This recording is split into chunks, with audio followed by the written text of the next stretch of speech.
While I was helping pay the rent, my daughter-in-law called me a useless old woman in the family group chat, forgetting I was in it. So I stopped sending money. Let's see who's useless now. Subscribe for more life-changing stories and leave your thoughts in the comments. My hands trembled as I transferred $800 to Ryan's account, nearly half my substitute teacher's salary for the month. The confirmation dinged, and I stared at my bank balance, $912.63 to last until next month. I winced as I shifted my weight off my injured knee, still throbbing from my fall on the school steps 2 hours earlier. Not a single person had stopped to help. At least they'll have a good Thanksgiving, I whispered, counting out coins for the bus ride home. Rain pelted against my umbrella as I limped up the stairs to my modest apartment, the one I'd managed to keep after John died 5 years ago.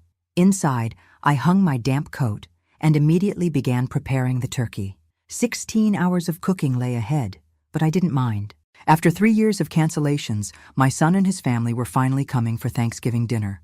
I moved methodically through my tiny kitchen, chopping onions for stuffing, peeling potatoes, and preparing John's special cranberry sauce recipe.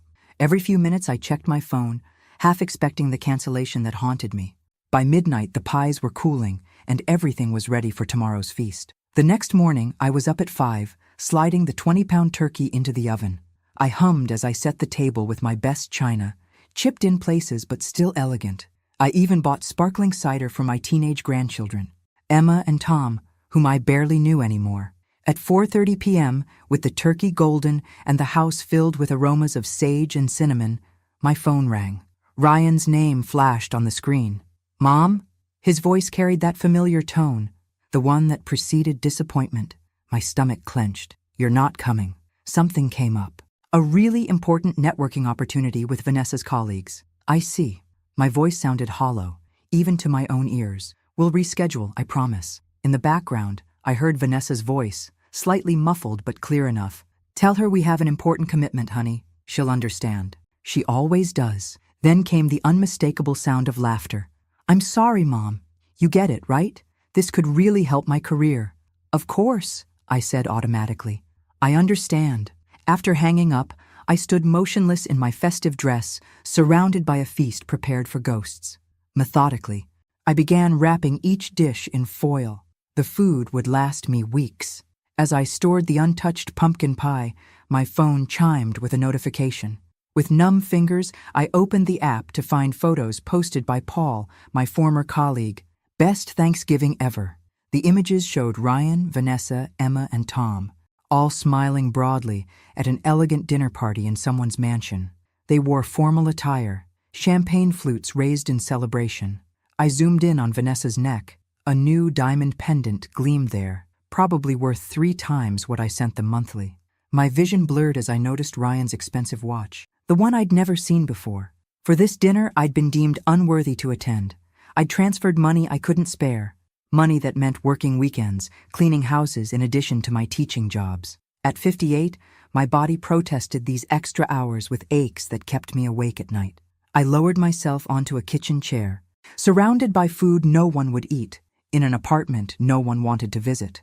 The realization crashed down like a physical weight. I wasn't just lonely. I was being used. The tears came silently as I stared at those gleaming faces on my phone screen, wondering when exactly I had become invisible. Christmas brought a minor miracle. Ryan agreed to bring his family to my home. I spent 3 days decorating, hanging the ornaments John and I had collected over decades, baking Ryan's favorite cookies, and wrapping modest gifts I could ill afford. When the doorbell finally rang, my heart raced with anticipation. They were actually here. "Grandma," Emma said with practiced politeness as she air-kissed my cheek. At 16, she was almost a stranger to me now, her eyes immediately returning to her phone. 14-year-old Tom mumbled, "Hey," without looking up from his device. Neither reached for the gifts I'd placed under the tree. "Mother," Ryan nodded, handing me a generic gift bag from the drugstore. The tag read simply, "Mom," in Vanessa's handwriting.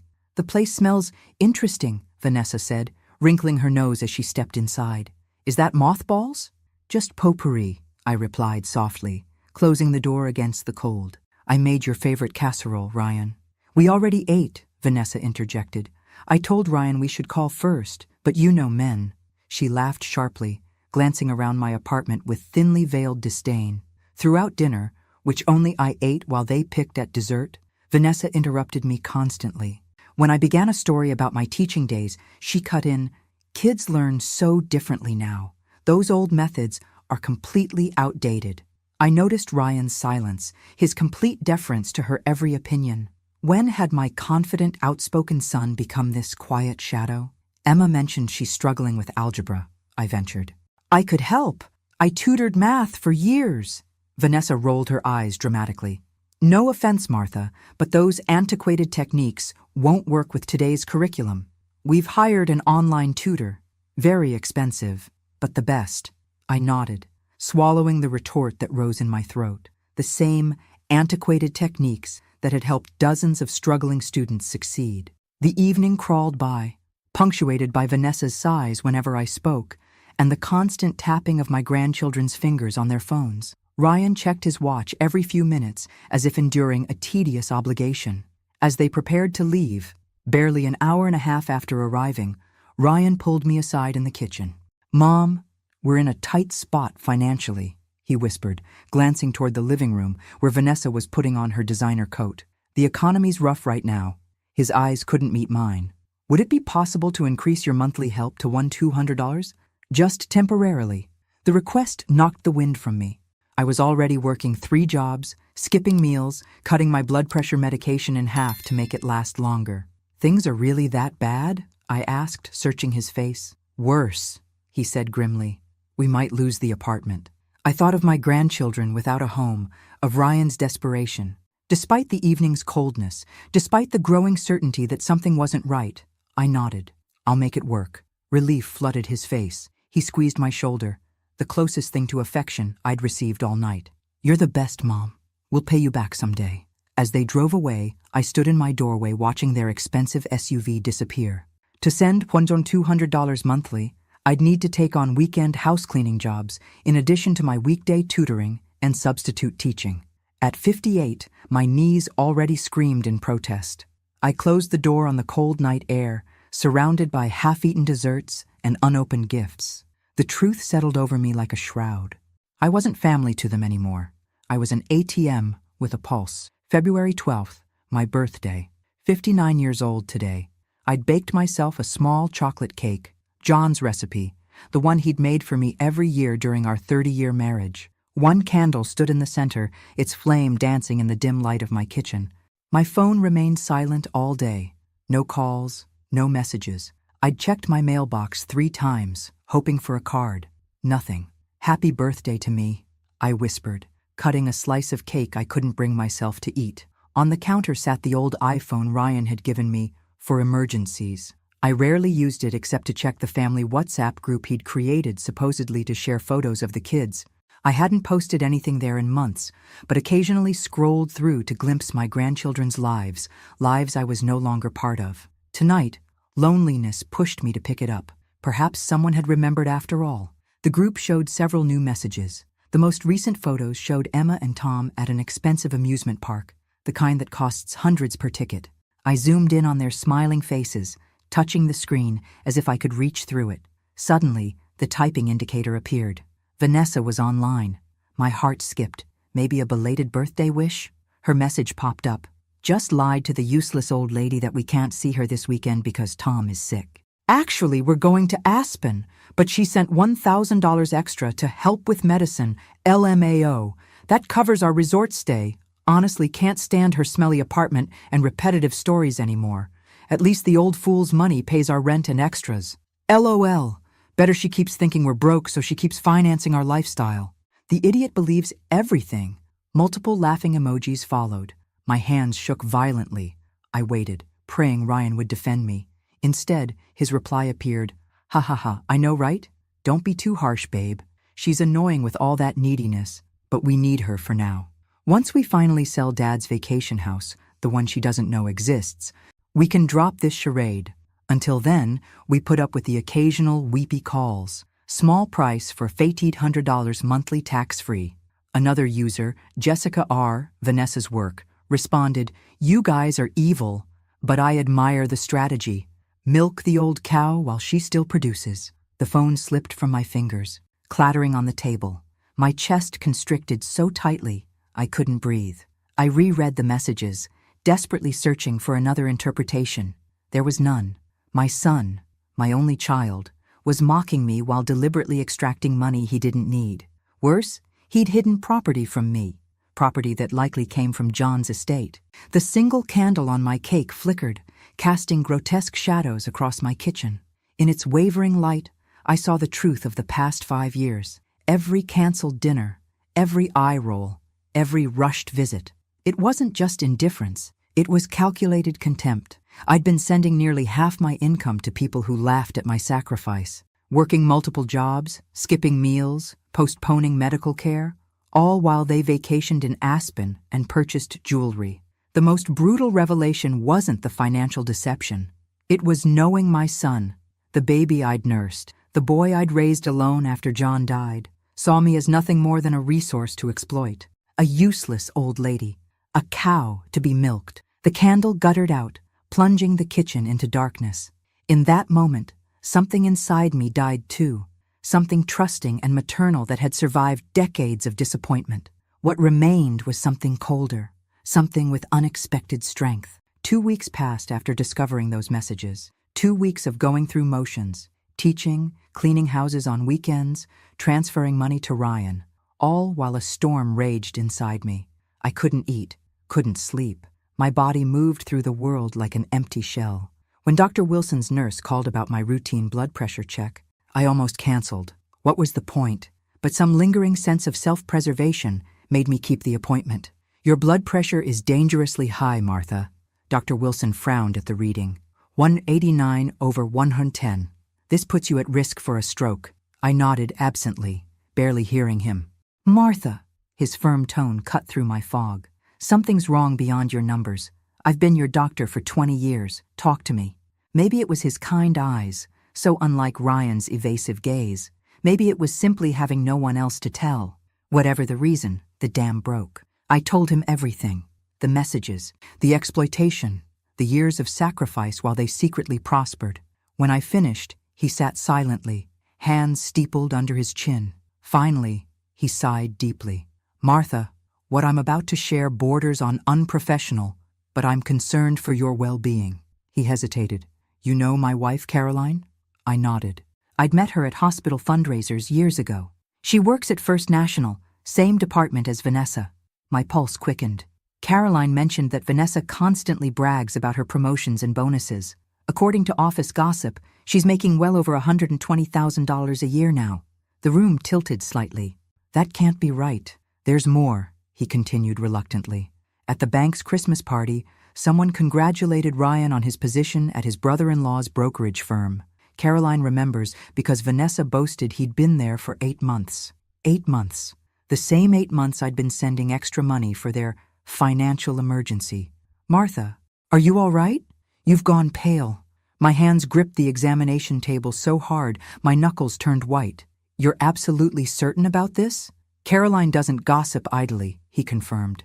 Martha, how much have you been sending them? Almost everything, I whispered. I've been cleaning houses on weekends just to make rent. I've been cutting my pills in half. His expression darkened. While they've been lying to you. While they've been lying to me, I echoed, the words like broken glass in my mouth. Dr. Wilson wrote a prescription with unusual force, his pen nearly tearing the paper. This is for your blood pressure. Take it as directed. No more cutting pills. And Martha, he looked at me intently, I'm giving you another prescription, not written here.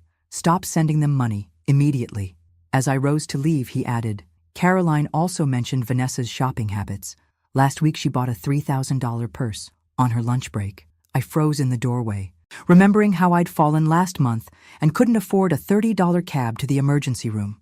How I'd bandaged my own sprained wrist while my daughter-in-law carried a purse that cost 100 times that amount. One more thing, Dr. Wilson said.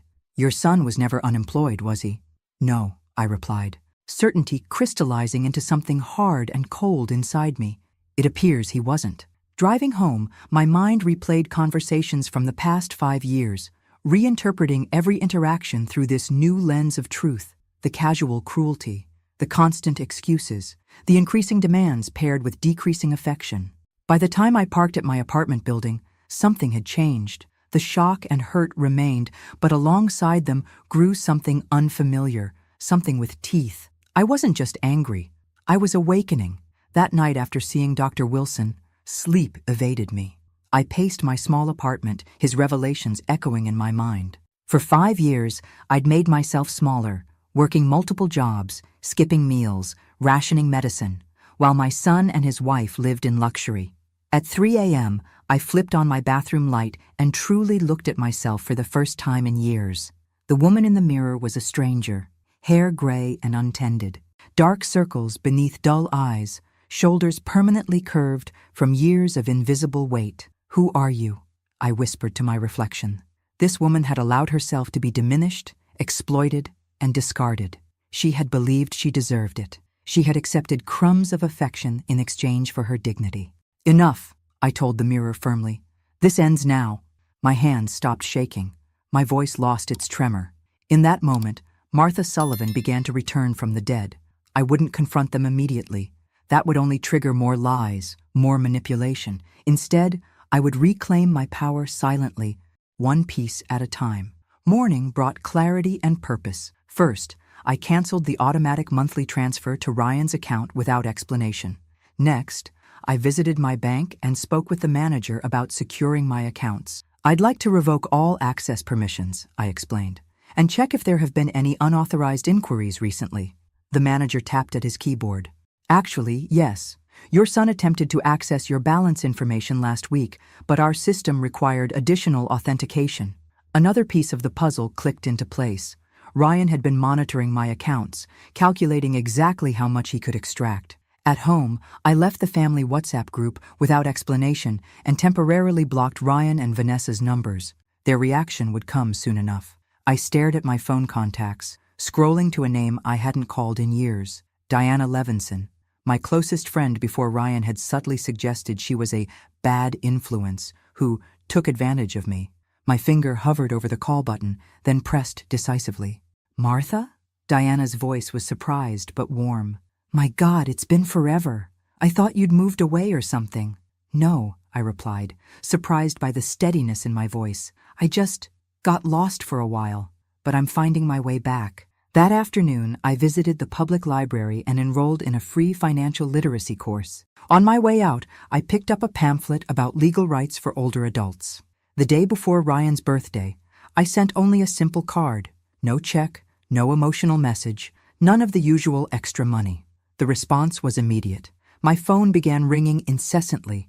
Ryan, then Vanessa, then numbers I didn't recognize, likely trying to reach me from different phones after realizing they'd been blocked. I let them all go to voicemail while I revised my resume for a position at a private school that paid substantially better than my substitute teaching jobs. When my doorbell rang repeatedly that evening, I didn't flinch. Through the peephole, I saw Ryan standing there, clearly agitated. I took a deep breath, straightened my shoulders, and opened the door. His face registered shock, whether at my calm demeanor or that I'd answered at all. I couldn't tell. "Mom," he began, his voice artificially concerned. "Is everything okay? We've been worried sick." I allowed myself one small smile. "Hello, Ryan. We need to talk about your job at your brother-in-law's brokerage firm, the one you've had for 8 months now." The color drained from his face. My invisibility had ended. 3 weeks after I stopped sending money, Ryan appeared at my door again. This time, his carefully crafted mask of concern had vanished entirely. "What the hell is going on, Mom?" he demanded, pushing past me into the apartment without waiting for an invitation. "The money didn't come through this month. We have bills to pay." I closed the door quietly, observing him like a scientist might observe a specimen. My son, my only child, paced my living room like a stranger, his expensive watch catching the light as he gestured angrily. "I've been calling and texting for weeks. We're about to miss our rent payment. Emma needs money for her school trip, and Tom's orthodontist appointment is next week." I noticed he didn't ask if I was ill or injured, the only question a loving son might ask after his mother suddenly disappeared from contact. "I've had some financial difficulties," I said calmly, settling into my armchair. I'd purchased it at a thrift store last week, my first non-essential expenditure in years. "I need to focus on my own expenses for now." Ryan's eyes narrowed. Financial difficulties? What does that even mean? You've always managed before. Things change. Mom, this isn't like you. We're family. We depend on that money. I studied him. This man I'd raised, this stranger who'd bled me dry while mocking me behind my back. In his eyes, I saw not concern, but calculation.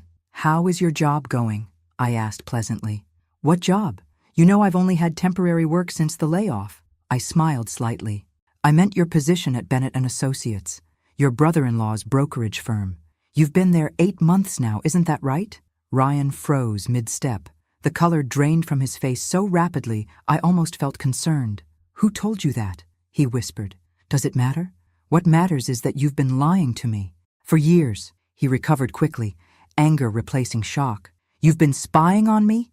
Having me investigated? That's insane, Mom. I remained unmoved. Is it insane to wonder why my son needs financial support while maintaining 2 properties and taking ski vacations? His mouth opened, then closed. For once, Ryan Sullivan had no ready lie. Or why my daughter-in-law wears a new diamond pendant while telling me you can't afford groceries. You don't understand. I understand perfectly, I interrupted, my voice steady. I understand that I've been played for a fool. The question is, what happens now? Ryan's expression shifted to something I recognized from his childhood, the look when he'd been caught in a serious transgression. A mixture of fear and calculation. Mom, there's been a misunderstanding. Yes, I got a job recently, but our finances are still recovering from the years of unemployment. We genuinely need help. I stood up, surprising myself with how steady I felt. Ryan, I believe we've said everything necessary for today.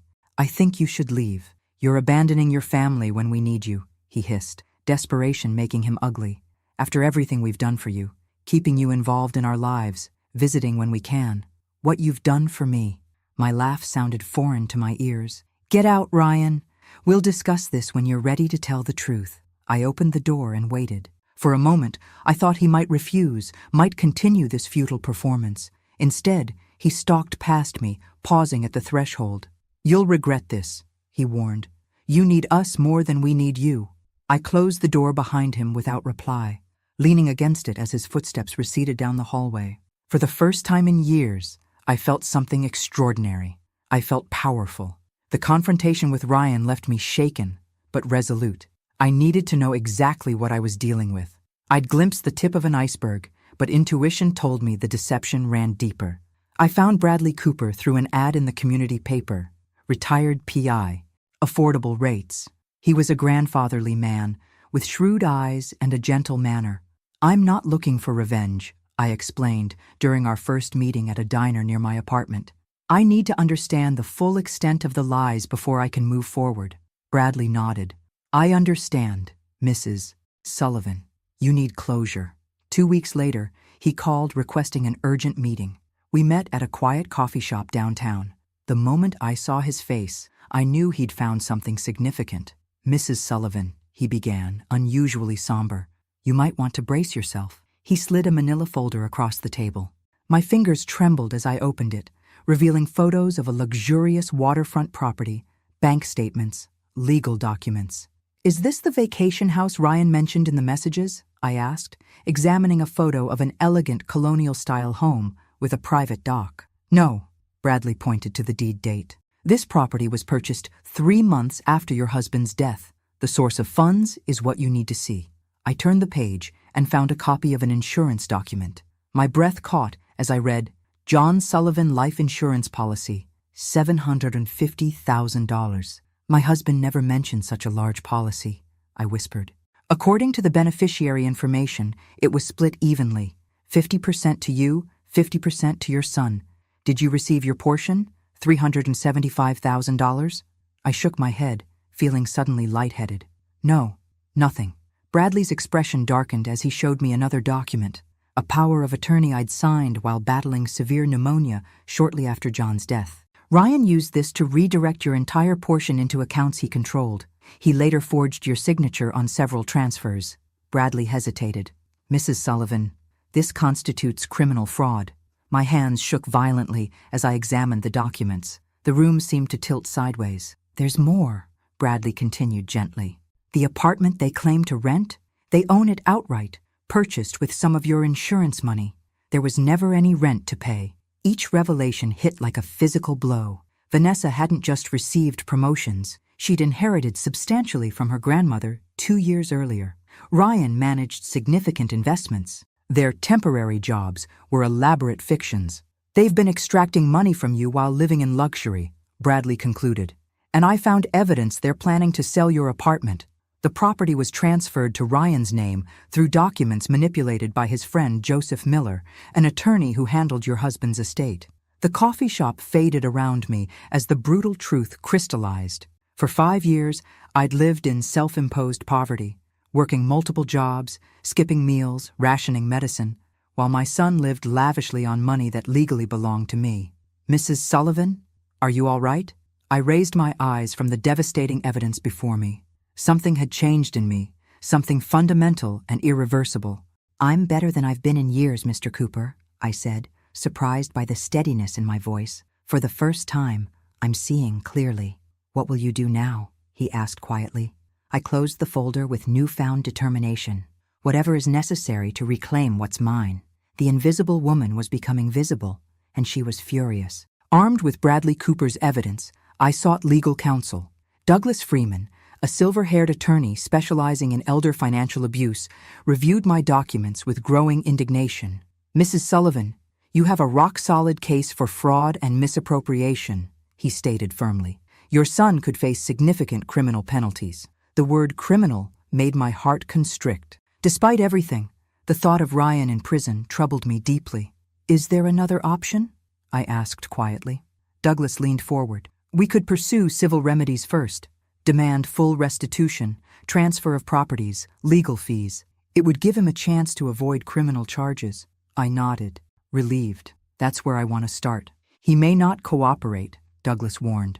People who commit this kind of betrayal rarely accept responsibility easily. Then we escalate, I replied, surprising myself with my resolve. But I want to try this way first. Over the next weeks, I methodically built my case. Douglas helped me document every transfer I'd made to Ryan over 5 years, nearly $50,000 from my meager income. We gathered bank records, text message histories, forged documents, and Bradley's findings about the hidden properties and insurance money. Meanwhile, Ryan and Vanessa intensified their attempts to contact me.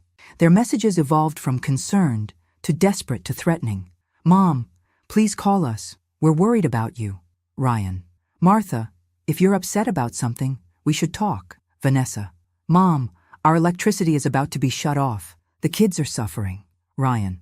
This silent treatment is incredibly immature. Martha. Vanessa. If you don't respond, we'll need to call the police for a wellness check. Ryan. I maintained radio silence, responding only with brief text messages. I'm fine, just going through some personal matters, or need some space right now. Each message fueled their frustration, proof they cared more about the money than my well-being. During this time, I made other changes. I accepted the private school teaching position, increasing my income by 40%. I joined a community center exercise class, slowly rebuilding my physical strength. I reconnected with old friends Ryan had subtly separated me from years ago. Most importantly, I began seeing a therapist, Dr. Levine, who specialized in family trauma. What you're experiencing is a profound betrayal, she explained during our second session. It's natural to feel grief, rage, and confusion simultaneously. The strange thing is, I confessed, alongside the pain, I feel something else, something almost like liberation. She nodded. For years you've been controlled by their narratives and needs. Now you're reclaiming your autonomy. Meanwhile, Douglas prepared legal documents formally demanding restitution of all misappropriated funds, transfer of properties purchased with my insurance money, and additional compensation for emotional damages. When should we serve them? I asked during our final strategy meeting. The element of surprise works in our favor, he advised, but there's another approach we could consider. I'm listening. Rather than sending formal documents first, you could invite them to a meeting. Face-to-face confrontation can be powerful and might avoid a protracted legal battle. The thought of facing Ryan and Vanessa with the truth terrified and energized me simultaneously. After 5 years of invisibility, I would make them see me. I composed a brief text. I'd like you all to come to dinner next Saturday at 6 p.m. I have some news to share. Ryan's response came instantly. We'll be there.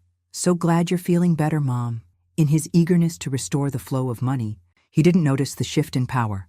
The predator had become the prey, and I was done being hunted. My apartment looked different the evening of the dinner. I'd rearranged furniture, added a few new pieces from thrift stores, hung artwork I'd kept in storage for years. Small changes, but meaningful. This space was truly mine again. I'd changed too. My hair, freshly cut in a modern style, framed a face that had regained color and purpose. My posture was straighter, my movements more deliberate. The invisible woman was vanishing, replaced by someone I was beginning to recognize. At precisely 6 p.m., the doorbell rang. I opened it to find Ryan, Vanessa, Emma, and Tom standing awkwardly in the hallway. Come in, I said pleasantly. Dinner's almost ready. Their response to my transformation was immediate. Ryan's eyes widened slightly, while Vanessa's narrowed with calculation. Mom, you look different, Ryan commented, scanning the apartment. Good different. Very refreshed, Vanessa added with practiced warmth. This new job must be treating you well. I simply smiled, directing them to the dining table I'd set with care. Throughout the meal, their behavior was fascinating to observe. Ryan complimented everything from the food to my apartment's cleanliness. Vanessa asked solicitous questions about my health and activities. Both exchanged frequent glances, trying to gauge when to broach the real purpose of their visit, the money. My grandchildren remained absorbed in their phones until I confiscated them gently but firmly. No devices at dinner tonight. We have important family matters to discuss. Ryan seized the opening. Speaking of family matters, Mom, you seem to be doing really well. That new job must be paying nicely. I'm exploring new opportunities, I replied enigmatically. Vanessa leaned forward. Where exactly are you working now? Martha, here and there, I said, serving dessert. Emma, Tom, would you help me bring coffee from the kitchen? In the kitchen, I showed them photos of themselves as young children. Remember when I used to take you to the zoo every month? You loved feeding the giraffes. Their expressions softened with genuine, if distant, memories. Why did you stop visiting us? Tom asked quietly. Did your parents say I stopped? I countered gently. Their confused expressions told me everything. Back at the table, I served coffee and then calmly placed a folder beside my plate. Before we continue, I want to record this conversation. I set my phone on the table, voice recorder running. For everyone's legal protection. Ryan's cup froze halfway to his lips. Legal protection? What are you talking about? I opened the folder, arranging its contents methodically.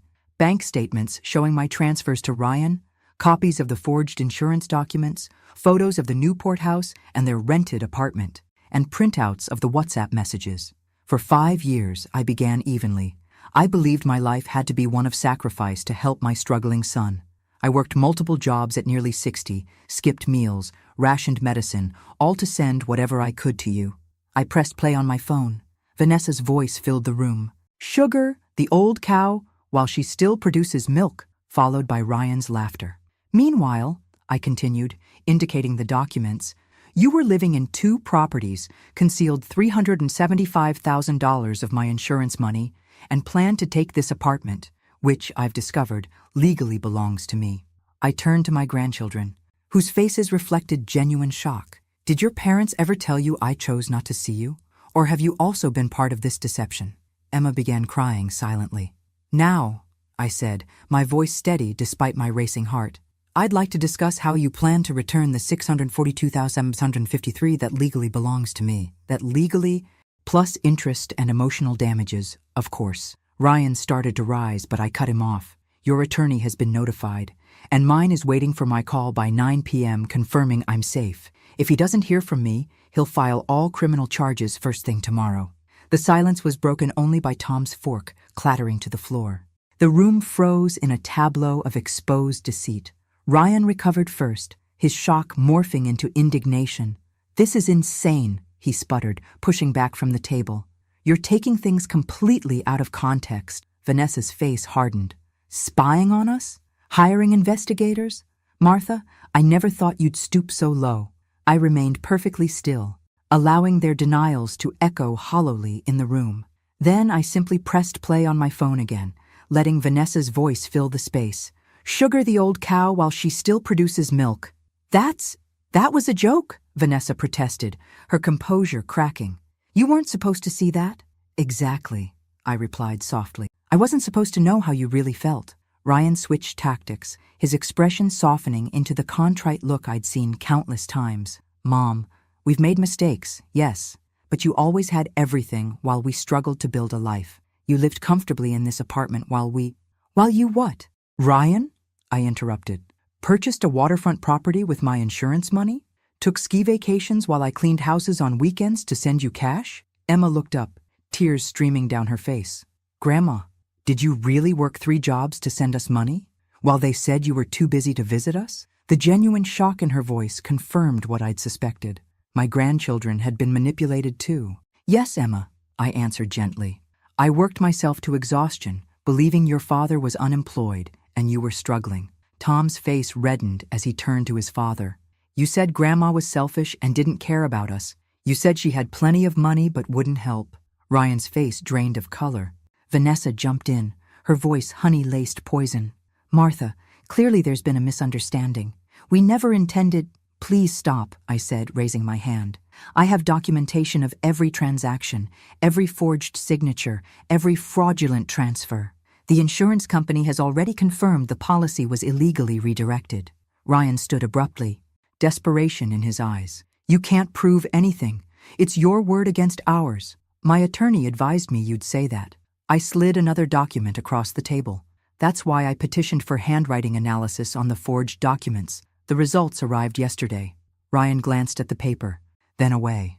Defeat began to register on his face. This doesn't have to become a legal nightmare, I continued. My attorney has prepared settlement terms that would allow you to avoid criminal charges. You'd sue your own son? Ryan's voice cracked. Your family? For the first time that evening, I allowed my emotion to show. You speak of family? When was I family to you, Ryan? When you mocked me in messages? When you hid my husband's insurance policy? When you worked me to exhaustion while you vacationed? I turned to my grandchildren, whose worldview was visibly crumbling. I never abandoned you. I was pushed away systematically while being used as a financial resource. Emma stood suddenly, moved around the table, and did something that hadn't happened in years. She hugged me. The simple human contact broke something inside me. I'm sorry, she whispered. I didn't know. As I embraced my granddaughter, I saw clearly what I'd been missing. Not just the money or the truth, but the authentic connection that had been deliberately severed. Settlement papers will arrive tomorrow, I said over Emma's shoulder, looking directly at Ryan. Choose wisely. The weeks following the confrontation tore through the foundations of what remained of our family. My attorney, Douglas, filed the settlement papers as promised, giving Ryan and Vanessa 30 days to respond before we'd proceed with criminal charges. Their marriage began to fracture under the pressure of exposed lies. Vanessa moved out temporarily, calling me one evening in a fury I'd never heard before. This is all Ryan's idea, she hissed, words slurring slightly. The insurance money, the forged documents, I knew nothing about that. The WhatsApp messages suggest otherwise, I replied calmly. That was just venting. Everyone complains about their in-laws, she protested. But Ryan went behind my back with the big stuff.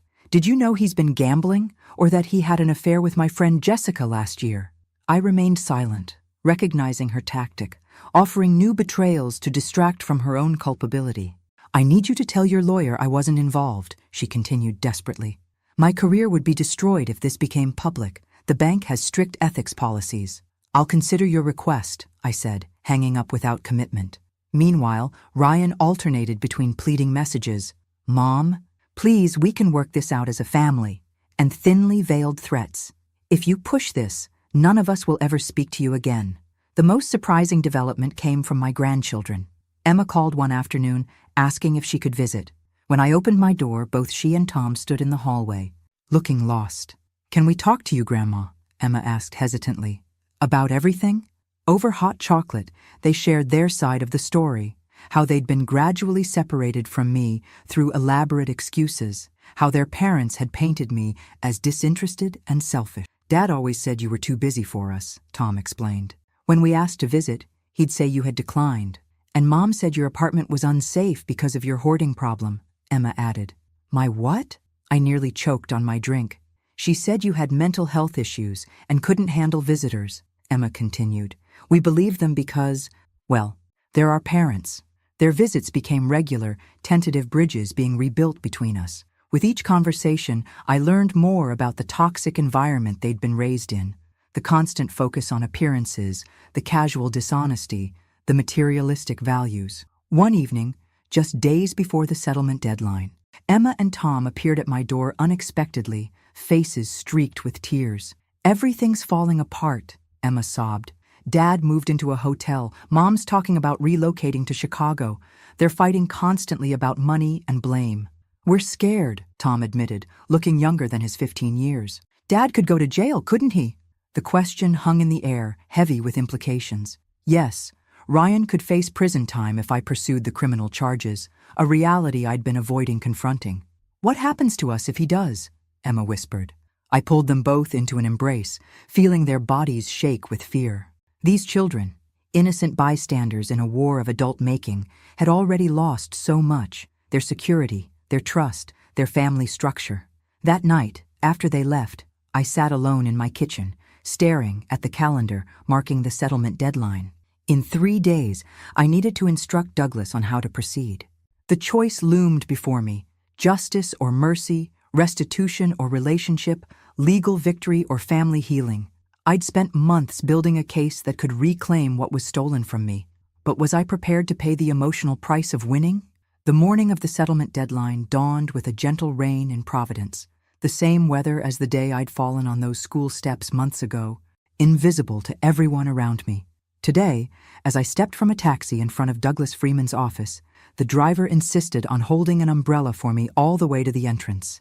Inside the conference room, tension hung thick in the air. Ryan sat hunched, looking years older than when this began. Vanessa maintained her composure despite her disheveled appearance. My grandchildren waited silently in a corner, alongside an elderly woman I didn't immediately recognize. This is my mother, Eleanor, Vanessa introduced reluctantly. She wanted to be here. The 82-year-old woman approached me, leaning on a cane. Mrs. Sullivan, I knew nothing of what my daughter was doing. When I found out, I insisted she come today and accept whatever terms you propose. I nodded, surprised by this unexpected ally, and signaled Douglas to begin. He presented the extensive document. Martha Sullivan has sufficient evidence to criminally prosecute Ryan Sullivan for fraud, forgery, and misappropriation of funds exceeding $600,000, elder financial abuse, and power of attorney abuse. Ryan's shoulders slumped further. Douglas continued. However, she is willing to forego criminal charges under the following non-negotiable conditions. The agreement was meticulous.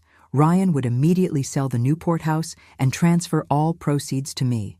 The rented apartment would be sold within 6 months, with 70% of the value coming to me. Ryan would additionally pay $2,000 monthly for 5 years. I would have regular visitation rights with my grandchildren, including 1 month each summer. There's also a behavior clause, Douglas added.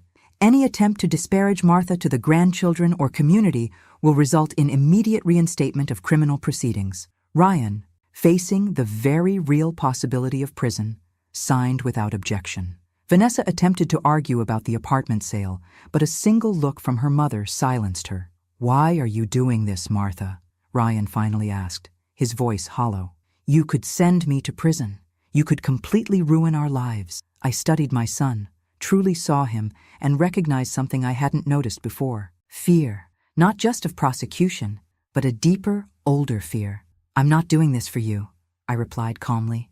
I'm doing it for my grandchildren and for myself. Spending years in courtrooms, reliving every betrayal, would keep me tethered to the past. I prefer to move forward, but on my terms. Turning to Emma and Tom, I added, and I do this because despite everything, I believe you deserve the chance to grow up understanding what family truly means. 6 months later, I settled into my new apartment overlooking the ocean in Newport, an irony not lost on me.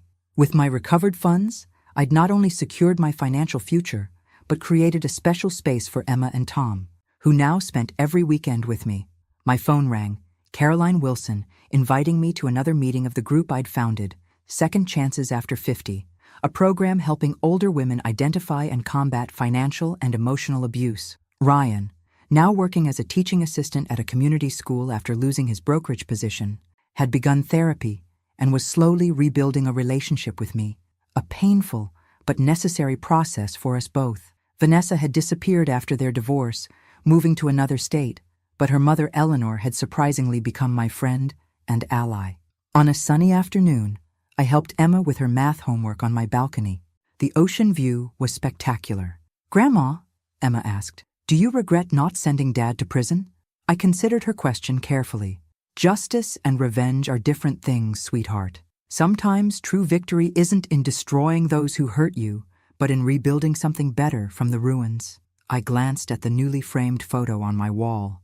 Emma, Tom, and me at my financial certification graduation. Beside it hung a plaque with the phrase that had become my mantra: "It's never too late to rediscover your worth." Thanks for listening. Don't forget to subscribe and feel free to share your story in the comments. Your voice matters.